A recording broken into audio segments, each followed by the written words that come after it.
Hi, I'm Kevin with Offroad Cowboy Fabrication, and today's video is a combination of some photos and some videos.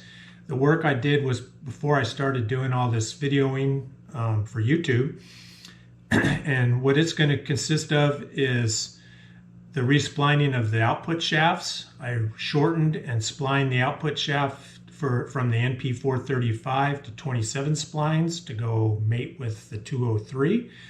And then I also shortened and re-splined the output shaft for the 203 going into the 205. You'll also see a couple photos and a short video of reheating the shafts back up and oil quenching them and using my hardness files.